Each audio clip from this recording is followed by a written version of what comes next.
Welcome student. ये हमारा second lecture है चैप्टर 1 का। ओके, तो this is the lecture number 2। 12th science के अंदर चैप्टर नंबर 1 फिजिक्स में हमारा चल रहा है, उसके अंदर ये हमारा लेक्चर नंबर 2 है। आज के लेक्चर के अंदर हम 2 क्वेश्चन पढ़ेंगे। जो भी 2 क्वेश्चन आज समझने हैं वो आपके सामने स्क्रीन पे है। ओके, इसके पहले जो लेक्चर किया था उसके अंदर हमने इंट्रोडक्शन ऑफ चार्ज किया था, बेसिक कंसेप्ट ऑफ चार्ज हमने पढ़ लिया। ओके, वो बेसिक है, वो आगे जाके जरूरत पड़ने वाली है। अब यहाँ पे सबसे पहला हमारा क्वेश्चन क्या है? तो हमारा क्वेश्चन है how neutral body become a charge. कौन सा क्वेश्चन है? How neutral body become a charge body. कोई बॉडी न्यूट्रल है, तो लास्ट लेक्चर में हमने पढ़ लिया कोई बॉडी कैसे न्यूट्रल होगी, कब न्यूट्रल होगी।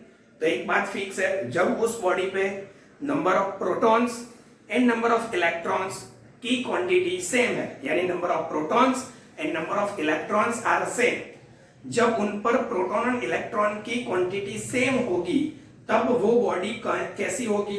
न्यूट्रल बॉडी होगी। अब हमें उस न्यूट्रल बॉडी को क्या करना है? तो अब हमें उस न्यूट्रल बॉडी को क्या करना है? चार्ज्ड बॉडी बनाना है। चार्ज्ड बॉडी बनाना है, उसका मीनिंग उस बॉडी पे चार्ज लाना है। तो अब आपको पता है कब कोई भी बॉडी चार्ज्ड बॉडी कैसे बनेगी? तो सिंपल, उस पर नंबर ऑफ प्रोटॉन्स की क्वांटिटी इलेक्ट्रॉन्स के कंपेयर में ज्यादा होगी तो वो पॉजिटिव चार्ज बनेगी। अगर नंबर ऑफ इलेक्ट्रॉन की क्वांटिटी नंबर ऑफ प्रोटॉन के कंपेयर में ज्यादा होगी तो यानी वो कैसा बनेगी? Negatively charge. तो एक बात फिक्स है, कोई भी बॉडी न्यूट्रल कब होगा? तो एक बात fix, number of proton is equal to number of electron on the body. तो ये बॉडी कैसी होगी? न्यूट्रल। ये न्यूट्रल बॉडी की कंडीशन है, तो body is the neutral. Okay, उसके बाद क्या होगा? Number of proton greater than number of electron. अगर किसी बॉडी पे प्रोटॉन की क्वांटिटी इलेक्ट्रॉन के कंपेयर में ज्यादा है तो वो बॉडी कौन सा चार्ज गेन करेगी? पॉजिटिव। ओके, और दूसरा, number of proton is less than number of electron, number of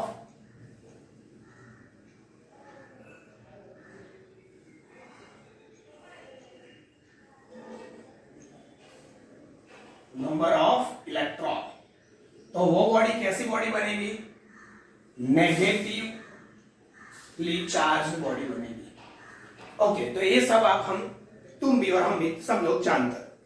अब बड़ा क्वेश्चन ये है कि न्यूट्रल बॉडी को positively charge and negatively charge body बनाएंगे कैसे?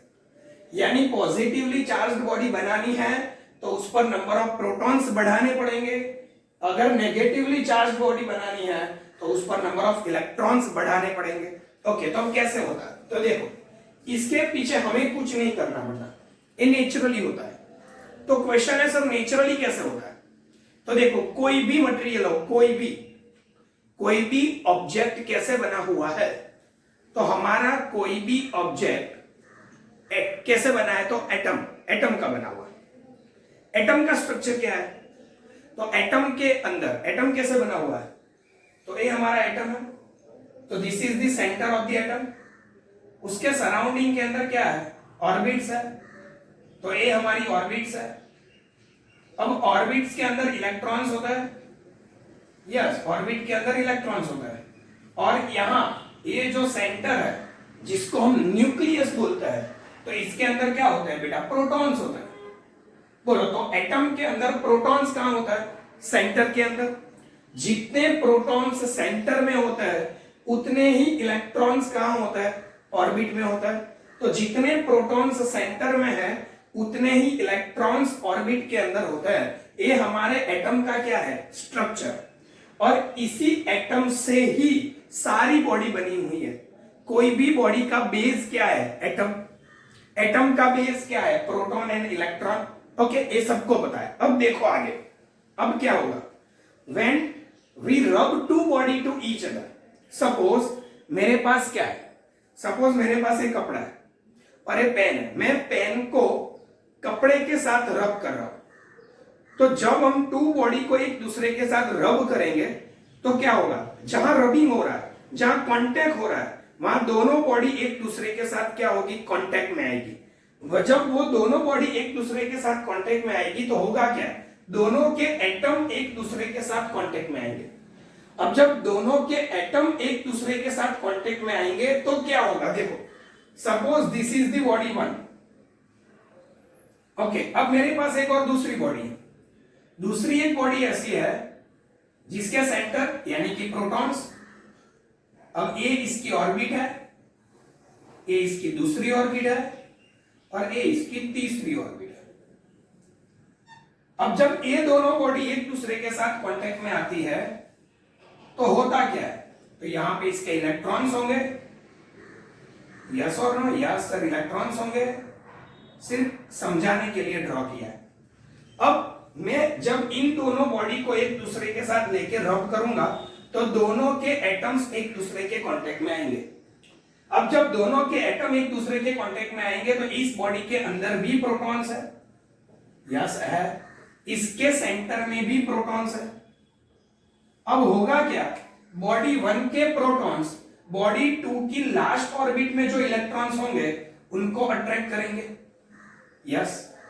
बॉडी टू के प्रोटॉन्स बॉडी वन की लास्ट ऑर्बिट में जो इलेक्ट्रॉन्स होंगे उनको अट्रैक्ट करेंगे। अब जिसका अट्रैक्शन ज्यादा होगा वो क्या करेगा, इलेक्ट्रॉन को खींच लेगा। सपोज बॉडी वन के अंदर जो प्रोटॉन्स है उनका अट्रैक्शन बॉडी टू के प्रोटॉन्स के कंपेयर में कम है, सॉरी ज्यादा है, तो वो क्या करेंगे, बॉडी वन जो है उनके प्रोटॉन्स बॉडी टू के लास्ट ऑर्बिट में से इलेक्ट्रॉन को अपनी तरफ खींचेंगे। ऐसा क्यों हो सकता है, तो बॉडी टू के सेंटर से लास्ट ऑर्बिट दूर है, लास्ट ऑर्बिट दूर है, यहां पे थर्ड ऑर्बिट है, थर्ड ऑर्बिट बॉडी टू के सेंटर से दूर है। बॉडी टू के सेंटर के अंदर जितने प्रोटॉन्स है, यहां न्यूक्लियस के अंदर जितने प्रोटॉन्स है, वो प्रोटॉन्स जितनी इंटेंसिटी से लास्ट ऑर्बिट के इलेक्ट्रॉन्स को अट्रैक्ट करके रखते हैं, जब उसके कांटेक्ट में कोई दूसरी बॉडी आती है, उस बॉडी का अट्रैक्शन फोर्स अगर बॉडी टू के सेंटर में रहने वाले प्रोटॉन के अट्रैक्शन फोर्स से बढ़ जाएगा तो ये इलेक्ट्रॉन्स बॉडी टू को छोड़ के बॉडी वन में चले जाएंगे। यानी हुआ क्या, इलेक्ट्रॉन का कोई एक बॉडी में से दूसरी जगह में ट्रांसफर हुआ। और याद रखना, ऑलवेज इलेक्ट्रॉन ही ट्रांसफर होंगे, कभी भी प्रोटॉन्स ट्रांसफर नहीं होंगे। तो क्यों, एक तो प्रोटॉन सेंटर में होता है, दूसरा प्रोटॉन का जो मास है वो इलेक्ट्रॉन के कंपेयर में हैवी है, यानी proton is heavier than the electron. Electron proton के कंपेयर में हल्के है, इसीलिए इलेक्ट्रॉन इजीली एक बॉडी में से दूसरी बॉडी पे ट्रांसफर करता है। यानी जब हम टू बॉडी को एक दूसरे के साथ रब करते हैं तो रबिंग के टाइम कोई एक बॉडी में से इलेक्ट्रॉन दूसरी बॉडी में जाएंगे, जिसका जाने का रीजन क्या है, अट्रैक्शन फोर्स, जिसके कारण अट्रैक्शन फोर्स ज्यादा लगेगा, इलेक्ट्रॉन उसी तरफ जाएंगे। बोलो क्लियर है? ओके, तो सपोज बॉडी टू के लास्ट ऑर्बिट में रहने वाले इलेक्ट्रॉन बॉडी वन के तरफ चले गए, यानी बॉडी वन के एटम ने इलेक्ट्रॉन को क्या कर लिया, अट्रैक्ट कर लिया, तो बॉडी टू ने अपने इलेक्ट्रॉन को क्या कर दिया, खो दिया। अपने इलेक्ट्रॉन बॉडी टू ने खो दिए और बॉडी वन ने इलेक्ट्रॉन को गेन कर लिया। तो हुआ क्या, यहाँ पे इलेक्ट्रॉन क्या हो रहे हैं, तो यहाँ पे इलेक्ट्रॉन डिक्रीज हो रहे हैं और बॉडी वन पे इलेक्ट्रॉन क्या हो रहे हैं, इंक्रीज हो रहे हैं। ओके, ये process body one and body two की रबिंग की जो प्रोसेस हमने की, उससे पहले क्या था, तो body one and body two both are neutral.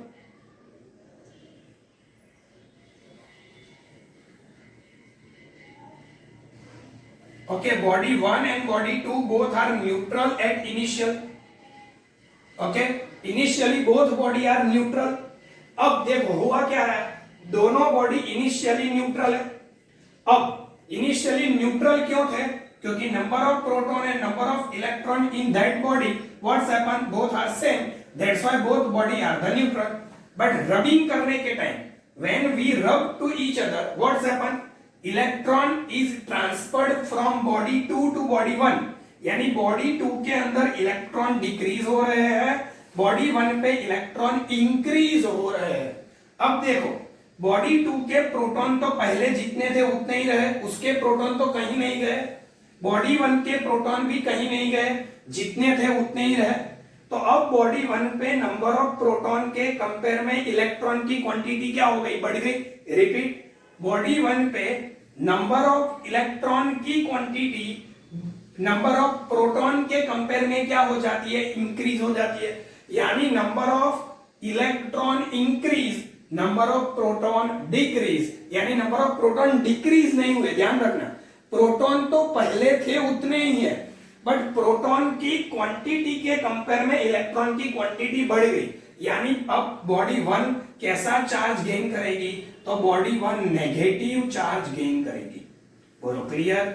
अब बॉडी 2 कैसा चार्ज गेन करेगी, तो बॉडी 2 पॉजिटिव चार्ज गेन करेगी। क्यों, क्योंकि उस पर से इलेक्ट्रॉन कम हुए, पहले जितने प्रोटॉन थे प्रोटॉन तो उतने ही हैं, प्रोटॉन के जितने ही इलेक्ट्रॉन थे, बट अब इलेक्ट्रॉन उस पर से चले गए बॉडी 1 पे, यानी कि बॉडी 2 पे प्रोटॉन क्या हो गए, सेम रहे, बट इलेक्ट्रॉन कम हो गए, यानी प्रोटॉन की क्वांटिटी इलेक्ट्रॉन के कंपेयर में ज्यादा हो गई, तो वो कैसा चार्ज गेन करेगा, पॉजिटिव। तो यहां याद रखने का सबसे बड़ी बात कौन सी याद रखनी है, जो बॉडी इलेक्ट्रॉन को गेन करती है, जो बॉडी इलेक्ट्रॉन को अट्रैक्ट करके अपने पास लेके आती है, जो बॉडी इलेक्ट्रॉन को एब्जॉर्ब करके अपने पास रख लेती है, वो बॉडी नेगेटिवली चार्ज बनेगी। बट कंडीशन, पहले वो न्यूट्रल होनी चाहिए। इनिशियली जो बॉडी न्यूट्रल है, अब वो बॉडी किसी और के साथ इंटरेक्शन करके अपने अंदर इलेक्ट्रॉन की क्वांटिटी बढ़ाती है, तो उसके अंदर प्रोटॉन के कंपेयर में इलेक्ट्रॉन्स बढ़ेंगे। प्रोटॉन के कंपेयर में इलेक्ट्रॉन्स बढ़ने के कारण वो नेगेटिवली चार्ज्ड बनेगी, वो नेगेटिवली चार्ज्ड बॉडी बनेगी। दूसरा, इनिशियली न्यूट्रल बॉडी किसी और के साथ इंटरेक्शन करने के टाइम अपने इलेक्ट्रॉन को खो देता है, अपने इलेक्ट्रॉन को अपने पर से रिमूव कर देता है, तो उस पर नंबर ऑफ प्रोटॉन्स की क्वांटिटी पहले थी उतनी ही है, बट इलेक्ट्रॉन कम हो जाते हैं। इलेक्ट्रॉन कम हो जाने के कारण कंपैरेटिवली प्रोटॉन ज्यादा है, तो इसीलिए वो बॉडी पॉजिटिवली चार्ज बनेगी। तो इस तरीके से हम किसी भी न्यूट्रल बॉडी को चार्ज्ड बॉडी बना सकते हैं। तो सिंपल सी बात हो गई, जो इलेक्ट्रॉन गेन करेगा वो नेगेटिवली चार्ज्ड बॉडी बनेगा, जो इलेक्ट्रॉन रिमूव करेगा वो पॉजिटिवली चार्ज्ड बॉडी बनेगा। तो याद रखना, कई बच्चे ऐसा समझते हैं पॉजिटिवली चार्ज्ड बॉडी बनने के लिए प्रोटॉन को गेन करना है, नेगेटिवली चार्ज्ड बॉडी बनने के लिए इलेक्ट्रॉन को गेन करना है। बात गलत है, प्रोटॉन कभी भी ट्रांसफर नहीं होते, प्रोटॉन कभी भी ट्रांसफर नहीं होते। Always electron is transferred from one body to another, okay, because it is very lighter compare to proton. Okay, तो रिपीट, जो बॉडी इलेक्ट्रॉन गेन करेगी वो नेगेटिवली चार्ज्ड बनेगी, जो बॉडी इलेक्ट्रॉन रिमूव करेगी वो पॉजिटिवली चार्ज्ड बनेगी। ओके, अब सिंपल, जो पॉजिटिव चार्ज बनेगा, जो नेगेटिव चार्ज बनेगा, वो कितना बनेगा, तो सिंपल कितना बनेगा। सपोज यहां पे हम एज्यूम कर लेते हैं, सपोज देयर इज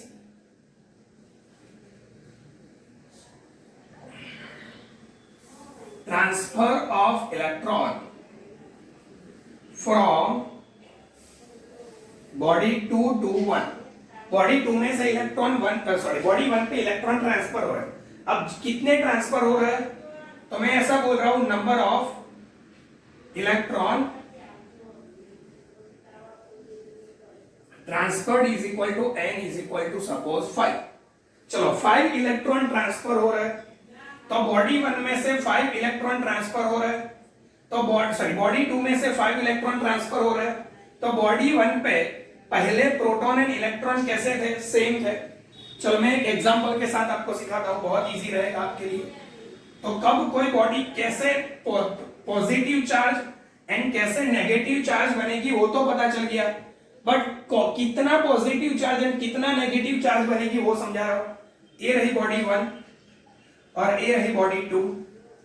इस पर नंबर ऑफ प्रोटॉन्स 100 है और नंबर ऑफ इलेक्ट्रॉन्स भी 100 है। तो अभी ये बॉडी न्यूट्रल है, तो इस पर चार्ज कितना है, 0 है। अब ये बॉडी जो है इस पर नंबर ऑफ प्रोटॉन्स 200 है और नंबर ऑफ इलेक्ट्रॉन्स भी 200 है। ओके, तो इस बॉडी पे number of proton and number of electron same है, तो ये बॉडी भी इनिशियली कैसी है, न्यूट्रल है। दोनों क्लियर। अब जब हम इन दोनों को क्या करेंगे, रब करेंगे, तो बॉडी 2 पर से बॉडी 1 पे इलेक्ट्रॉन जाएंगे। सर कितने इलेक्ट्रॉन जाएंगे, तो सपोज यहाँ पे 50 इलेक्ट्रॉन्स जाएंगे। अगर 50 इलेक्ट्रॉन्स जाएंगे तो यहाँ पे देखो नंबर ऑफ प्रोटॉन्स तो 100 ही है, बट यहाँ पे न्यू नंबर ऑफ इलेक्ट्रॉन कितने हो गए, 100 थे 150 हो गए। यहाँ पे न्यू नंबर ऑफ इलेक्ट्रॉन कितने हो गए, 200 थे 50 चले गए 150 हो गए। तो अब यहाँ पे नंबर ऑफ इलेक्ट्रॉन 150, यहाँ पे नंबर ऑफ प्रोटॉन 100। तो देखो प्रोटॉन के कंपेयर में इलेक्ट्रॉन की क्वांटिटी कितनी ज्यादा है, 50, यानी जितने इलेक्ट्रॉन आए उतने इलेक्ट्रॉन यहाँ पे प्रोटॉन के कंपेयर में ज्यादा है। तो अब यहाँ का चार्ज कितना होगा, निकालो, ध्यान से चार्ज निकालो। कैसे निकालेंगे, इंट्रोडक्शन के लेक्चर में सिखा था। प्रोटॉन का टोटल चार्ज, चलो प्रोटॉन का टोटल चार्ज कितना है, तो प्रोटॉन का चार्ज है प्लस ई। ऐसे कितने प्रोटॉन है, 100। ओके, उसके बाद चलो इलेक्ट्रॉन की क्वांटिटी कितनी है, 150, इलेक्ट्रॉन का चार्ज माइनस, तो plus 100 E minus 150 E minus 50 ई। बोलो क्लियर। यानी यहाँ का जो चार्ज है वो माइनस 50 ई है। ई किसका चार्ज है, नेगेटिव ई। यहाँ पे ऐसा लिख सकते हैं 50 माइनस ई किसका चार्ज है, इलेक्ट्रॉन का चार्ज है। यानी इस बॉडी पे 50 इलेक्ट्रॉन का चार्ज है। ओके, यहाँ पे टोटल चार्ज, प्रोटॉन का चार्ज कितना, 200 प्लस ई, इलेक्ट्रॉन 150 माइनस ई, 200 ई माइनस 150 ई, तो यहाँ पे 50 ई, बोलो प्लस लिखेंगे। तो यहाँ पे देखो इलेक्ट्रॉन के कंपेयर में 50 प्रोटॉन ज्यादा है, तो इस बॉडी पे प्रोटॉन का चार्ज है, यानी ए बॉडी पॉजिटिव चार्ज बनती है और ए बॉडी नेगेटिव चार्ज बनती है। तो याद रखो जो बॉडी इलेक्ट्रॉन गेन करती है वो नेगेटिव चार्ज, जो बॉडी इलेक्ट्रॉन रिमूव करती है वो पॉजिटिव। अब कितना, तो इसने कितने इलेक्ट्रॉन को एब्सॉर्ब किए, यहाँ पे कितने इलेक्ट्रॉन को अट्रैक्ट किए, 50। इसने कितने इलेक्ट्रॉन को रिमूव किए, 50। तो जितने इलेक्ट्रॉन ट्रांसफर होते हैं उतने ही इलेक्ट्रॉन जितना चार्ज बनता है। इसने 50 इलेक्ट्रॉन गेन किए तो उसका टोटल चार्ज बना 50 माइनस ई। माइनस ई का मीनिंग है एक इलेक्ट्रॉन का चार्ज। इसने 50 इलेक्ट्रॉन रिमूव किए तो इसका चार्ज बनता है 50 ई। ई यानी प्रोटॉन का चार्ज, क्योंकि ये पॉजिटिव चार्ज बनेगा। तो जितने भी इलेक्ट्रॉन ट्रांसफर होता है उस इलेक्ट्रॉन के चार्ज जितना ही चार्ज कोई भी बॉडी गेन करती है। जो इलेक्ट्रॉन एब्सॉर्ब करेगी वो नेगेटिवली चार्ज बनेगी, जो इलेक्ट्रॉन को रिमूव करेगी वो पॉजिटिवली चार्ज बनेगी। और उस चार्ज की value number of electron transferred into charge of 1 electron. यहाँ पे number of electron transferred into charge of 1 proton, क्योंकि ये पॉजिटिवली चार्ज बनेगी। इस तरीके से कोई भी बॉडी पे कितना चार्ज है वो हम क्या कर सकते हैं, निकाल सकते हैं। ओके, चलो डन। ये हो गया हमारा क्वेश्चन नंबर 1। कैसे कोई बॉडी चार्ज बॉडी बनेगी और कैसे पॉजिटिव चार्ज बनेगी, कैसे नेगेटिव, और कब वो न्यूट्रल बॉडी होगी, ये सब हमने कर लिया। ओके, अब यहाँ पे दूसरा क्वेश्चन, हमारा जो दूसरा क्वेश्चन है वो बहुत ध्यान से देखिए। इसको मैं रिमूव कर देता हूं।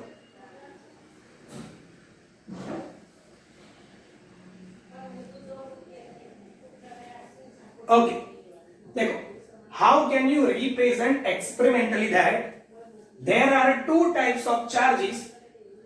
तो there are 2 types of charges आप एक्सपेरिमेंटली कैसे डिसाइड कर सकते हैं। तो अब हम यहां पे जो एक्सपेरिमेंट कर रहे हैं वो एक्सपेरिमेंट हम कर रहे हैं before the invention of electron and proton.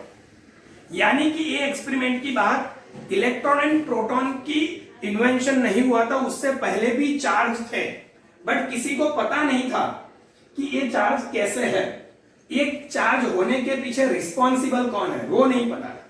Clear? But charge 2 types के वो यहां पे हम डिसाइड करते हैं। चलो कैसे डिसाइड करते हैं? तो सबसे पहले हम केस 1 लेते हैं। केस 1 के अंदर हम 2 मटेरियल लेते हैं।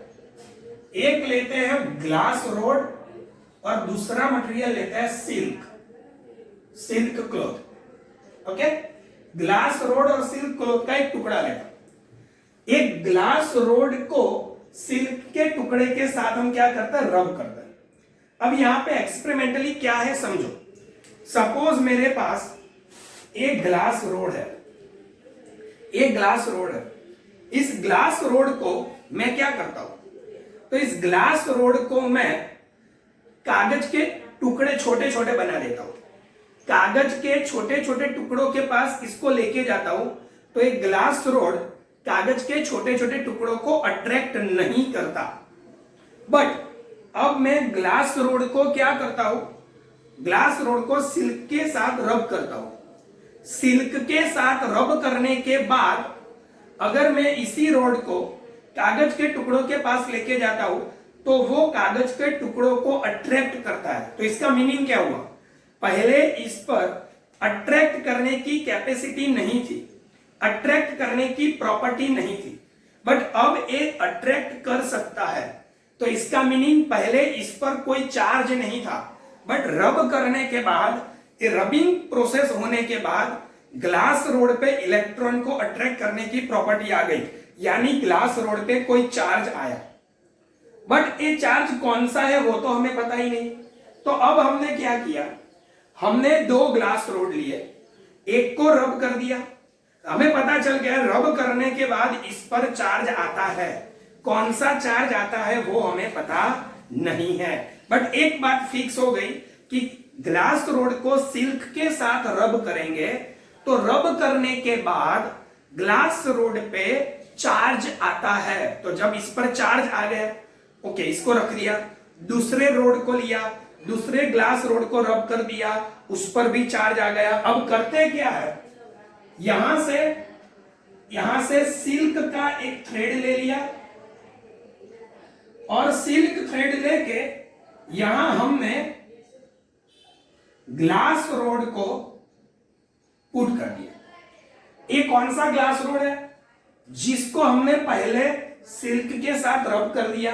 रब करने के बाद एक चार्ज है, तो ये जो ग्लास रोड है वो चार्ज है, बट इसका चार्ज कौन सा है वो हमें पता नहीं है। अब हमारे पास दूसरा भी ग्लास रोड है। अब दूसरा ग्लास रोड जो है उसको हमने क्या किया, पहले वाले रोड के साथ लेके आए। तो ए भी हमारा ग्लास रोड है, ए भी हमारा चार्ज है, बट चार्ज कौन सा है हमें पता नहीं। तो रिपीट किया, क्या रिपीट, ग्लास रोड नंबर 1, इसको क्या कर दिया, रब किया। रब करने से इस पर क्या आया, चार्ज आया। चार्ज वाले ग्लास रोड को सिल्क थ्रेड के साथ यहां पे बांध दिया। अब दूसरा ग्लास रोड लिया, उसको भी रब किया।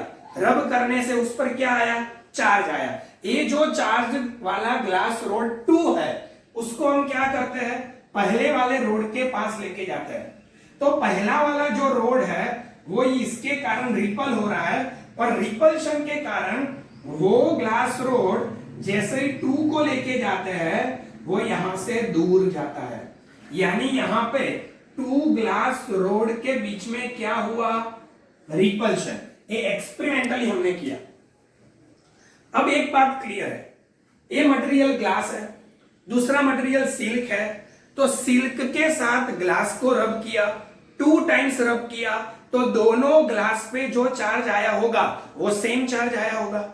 ये तो सिंपल सी बात है, हमको भी पता चल सकता है कि अगर एक ग्लास रोड है, ये सिल्क है, ऐसे 2 रोड लेके आओ या 10 रोड लेके आओ, सबको सिल्क के साथ रब करूंगा तो सभी पे जो चार्ज डेवलप होगा वो सेम ही होगा, क्योंकि एवरी टाइम मटेरियल कौन सा है, सेम है। मटेरियल तो कोई चेंज करते नहीं है। तो अब यहां पे देखो क्या हो रहा है, तो यहाँ पे एक ग्लास रोड पे जो चार्ज है वो दोनों सेम चार्ज होंगे, सेम चार्ज यानी कि दोनों लाइक चार्ज है। तो यहां से क्या प्रूव हुआ कि यहां दोनों चार्जेस लाइक है, तो लाइक चार्जेस क्या हो रहा है, रिपल हो रहा है। तो यहां पे क्या है, there are two types of charges. Okay, second there is a repulsion between like charges and attraction between unlike charges. तो देखो लाइक चार्जेस के बीच में क्या हुआ, रिपल्शन। यहां पे प्रूव हुआ कि नहीं हुआ, हुआ। तो इस एक्सपेरिमेंट से हम ऐसा प्रूव कर सकते हैं। चलो अब हम दूसरा केस लेते हैं। अब हमारे पास केस नंबर 2 है। केस नंबर 2 के हम क्या करते हैं, प्लास्टिक रोड लेते हैं और दूसरा मटेरियल कौन सा लेता है, तो दूसरा मटेरियल हम फॉर लेता है। ओके, तो प्लास्टिक रोड एंड फॉर क्या होता है, फॉर यानी कैट की जो बॉडी होती है उस बॉडी यानी सरफेस ऑफ द बॉडी, जैसे हमारी ये चमड़ी है उसी तरीके से बिल्ली की जो चमड़ी होती है उसको फर बोलता है। ओके, तो अब यहां पे देखो हमने क्या किया, सेम वे यहां से कोई सिल्क थ्रेड ले लिया। अब किया क्या, देखो ये भी जो हमारा प्लास्टिक रोड है उसको कागज के छोटे टुकड़े के पास लेके जाओ, वो कागज के टुकड़ों को अट्रैक्ट नहीं करता, यानी अभी प्लास्टिक रोड पे कोई चार्ज नहीं है। प्लास्टिक रोड एक न्यूट्रल है। ओके, जैसे ग्लास न्यूट्रल था। अब हमने क्या किया, उसको प्लास्टिक रोड को फर के साथ रब किया। जैसे ही प्लास्टिक रोड को फर के साथ रब किया तो क्या हुआ, प्लास्टिक रोड एंड फर के बीच में इलेक्ट्रॉन का ट्रांसफर होगा and plastic road charge surface बन गए, यानी अब प्लास्टिक रोड पे चार्ज आ गया। अब प्लास्टिक रोड पे जैसे ही चार्ज आया तो अब प्लास्टिक रोड पे चार्ज आया, हमने उस प्लास्टिक रोड को यहां पर रख दिया। सर पता कैसे चलेगा कि प्लास्टिक रोड पे चार्ज आया है, तो प्लास्टिक रोड को फर के साथ रब करने के बाद कागज के पास लेके जाएंगे तो कागज के छोटे छोटे टुकड़े रोड के साथ अट्रैक्ट होंगे। यानी पहले रोड कागज को अट्रैक्ट नहीं कर सकता था, बट अभी यही रोड कागज को क्या कर रहा है, अट्रैक्ट कर रहा है। बोलो क्लियर। तो इसका मीनिंग पहले प्लास्टिक रोड पे चार्ज नहीं था, बट अब प्लास्टिक रोड पे चार्ज आ चुका है। सर कौन सा चार्ज है वो तो हमें पता नहीं है। ओके, अब आगे देखो क्या हुआ। तो प्लास्टिक रोड को हमने यहां पे रख दिया, तो ये हमारा प्लास्टिक रोड 1 है। अब हमने दूसरा प्लास्टिक रोड लिया, दूसरे प्लास्टिक रोड को भी रब किया फर के साथ, और हमने वो दूसरा प्लास्टिक रोड जो है वो हम किसके पास लेके आए, 1 के पास लेके आए। अब देखो दोनों प्लास्टिक रोड को रब किसके साथ किया, फर के साथ, तो दोनों पे जो चार्ज प्रोड्यूस होगा वो सेम टाइप का होगा। तो यहां पर भी क्या हुआ, प्लास्टिक रोड जो है वो रिपेल हुआ, यानी कि रिपल्शन के कारण 2 से प्लास्टिक रोड 1 कहां चला गया, दूर चला गया। यानी यहां हमने देख लिया यहां पर जो होगा वो रिपल्शन हुआ। तो यहां पर भी बात फिक्स है, प्लास्टिक रोड पे जो चार्ज प्रोड्यूस हुआ है वो दोनों रोड पे सेम है, तो यहां पे रिपल्शन यानी लाइक चार्जेस के बीच में क्या हुआ, रिपल्शन हुआ। Okay done. अब हमें ये तो नहीं पता कि ग्लास रोड पे जो चार्ज है वही चार्ज प्लास्टिक पर है कि नहीं। एक बात क्लियर है, यहां दोनों ग्लास पे जो चार्ज है वो सेम है, दोनों प्लास्टिक पे जो चार्ज है वो भी सेम है, बट ग्लास पर जो चार्ज है वो एंड प्लास्टिक पर जो चार्ज है वो दोनों सेम है कि नहीं पता नहीं है। यानी ग्लास पर जो चार्ज प्रोड्यूस हुआ है उसको मैं टाइप 1 बोल देता हूं और इसको मैं टाइप 2 बोल देता हूं। अब हमने क्या किया, एक ग्लास रोड लिया और उसको सिल्क के साथ रब किया एंड सिल्क के साथ रब करने के बाद हमने उसको ऐसे बांध दिया, तो ये हमारा ग्लास रोड है। Okay, rubbed with silk. Okay, अब हमने क्या किया, एक दूसरा प्लास्टिक रोड लिया, ये हमारा प्लास्टिक रोड है, ये हमारा प्लास्टिक रोड है, और एक इसके साथ हमने रब किया है, तो this is the rubbed with fur, fur के साथ रब किया है। अब देखो फर के साथ रब किया है तो इस प्लास्टिक रोड पर टाइप 2 होगा, यानी कि टाइप 2 चार्ज होगा, और ग्लास रोड पे टाइप 1 चार्ज होगा। अब देखो हमें तो पता नहीं है कि दोनों पर जो चार्ज है वो सेम है कि नहीं है, बट एक बात पता है दोनों पर चार्ज है। अब यहां पे सरप्राइजिंगली हुआ क्या, तो यहां पे अट्रैक्शन हुआ, यहां पे क्या हुआ, अट्रैक्शन हुआ। सबको ऐसा था कि रिपल्शन होगा, बट हुआ क्या, अट्रैक्शन। तो ये प्रैक्टिकली देखा गया। अब देखो अट्रैक्शन हुआ, उसका मीनिंग क्या, यहां पे दोनों ग्लास रोड पे सेम चार्ज था, रिपल्शन। दोनों प्लास्टिक रोड पे सेम चार्ज था, रिपल्शन। तो यहां अट्रैक्शन, उसका मीनिंग ग्लास रोड पे प्रोड्यूस होने वाला चार्ज एंड प्लास्टिक रोड पे प्रोड्यूस होने वाला जो चार्ज है वो दोनों सेम टाइप के चार्ज नहीं है, वो दोनों एक दूसरे के अपोजिट चार्ज टाइप के चार्ज होंगे। यानी ये दोनों जो चार्ज है वो दोनों चार्ज कैसे हो गए, अपोजिट। यानी कि ये कौन से चार्ज हो गए, अनलाइक चार्जेस। अनलाइक चार्जेस के बीच में क्या हुआ, अट्रैक्शन। इसी एक्सपेरिमेंट के थ्रू पता चलता है कि there are two types of charges. Type number 1 which is developed on the glass rod, type number 2 which is developed on the plastic rod। कहां पॉजिटिव है कहां नेगेटिव है, ये तो इलेक्ट्रॉन एंड प्रोटॉन का इन्वेंशन होने के बाद पता चला कि भाई एक ग्लास रोड जो है वो पॉजिटिव चार्ज बनता है और प्लास्टिक रोड जो है वो नेगेटिव चार्ज बनता है। पहले तो किसी को पता ही नहीं था कि कौन पॉजिटिव कौन negative, getting okay. But A positive A negative कब पता चला, इलेक्ट्रॉन का इन्वेंशन होने के बाद पता चला।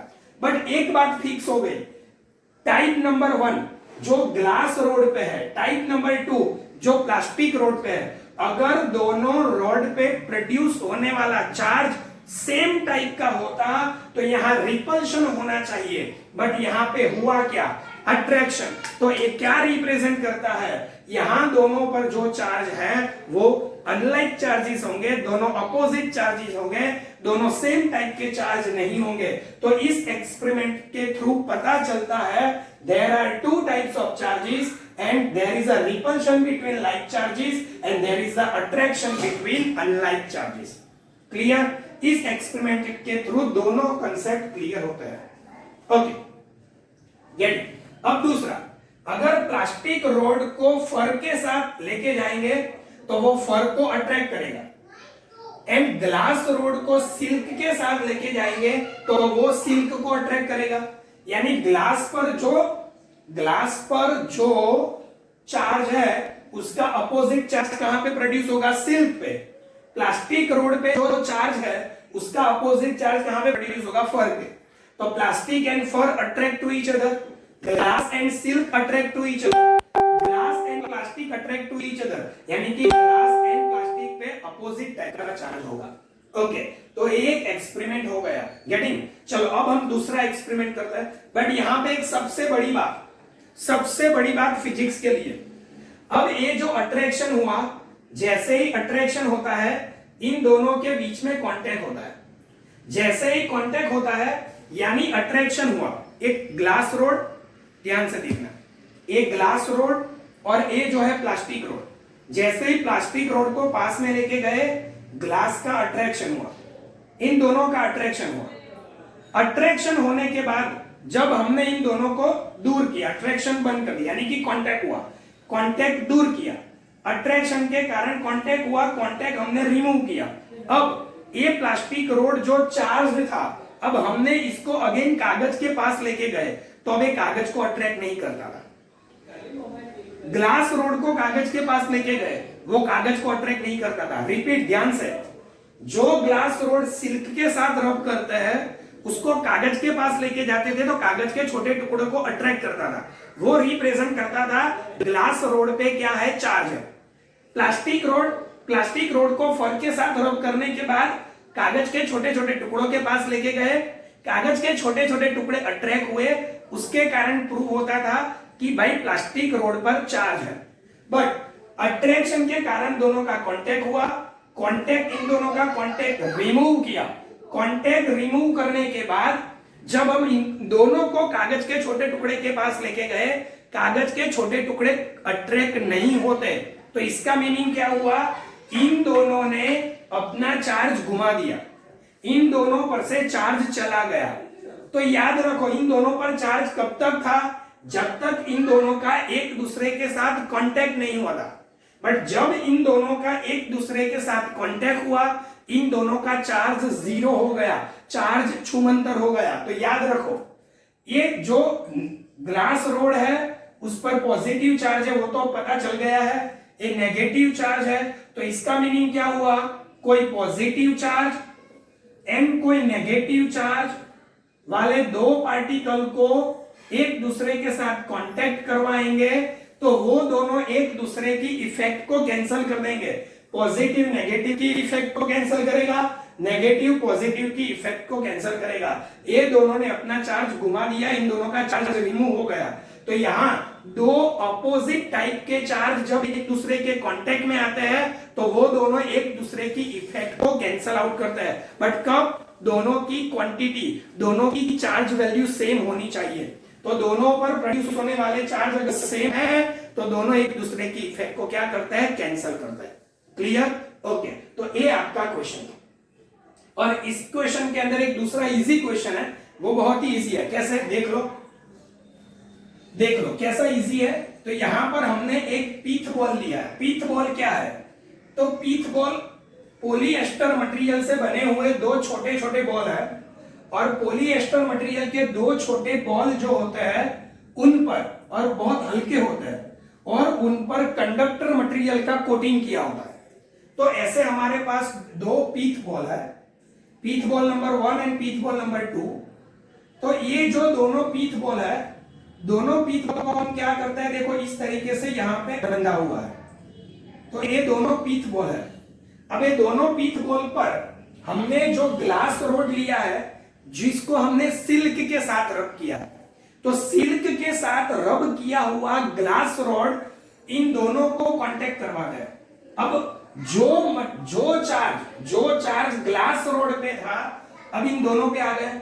अब दोनों पे जो चार्ज है वो ग्लास रोड का चार्ज है। जैसे ही दोनों को ग्लास रोड कांटेक्ट में लेके आते हैं, दोनों क्या करते हैं, एक दूसरे से दूर चले जाते हैं।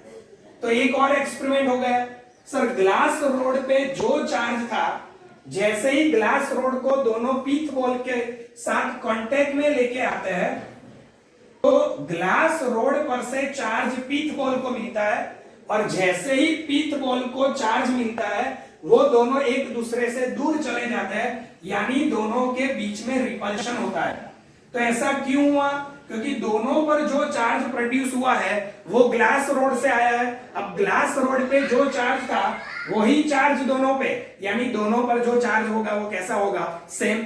ग्लास रोड पे जो चार्ज आता है वो कौन सा होता है, पॉजिटिव, यानी दोनों कौन सा चार्ज गेन करता है, पॉजिटिव। क्यों, क्योंकि when we rub the glass rod with the silk material, glass rod remove the electrons and silk material attracts the electron. यानी ग्लास रॉड पर से इलेक्ट्रॉन चले जाते हैं सिल्क पे, सिल्क पे इलेक्ट्रॉन बढ़ते हैं, इसीलिए सिल्क नेगेटिवली चार्ज बनता है। और कौन, ग्लास रोड इलेक्ट्रॉन को रिमूव कर देता है, इसीलिए ग्लास रोड क्या बनता है, पॉजिटिव चार्ज बनता है। ओके, दूसरा, इसी हमारे पास ऐसे ही दो पीथ बॉल है, उनको हम किसके साथ कांटेक्ट में लेके आते हैं, तो दोनों पीथ बॉल को हम प्लास्टिक रोड के साथ कांटेक्ट में लेके आते हैं।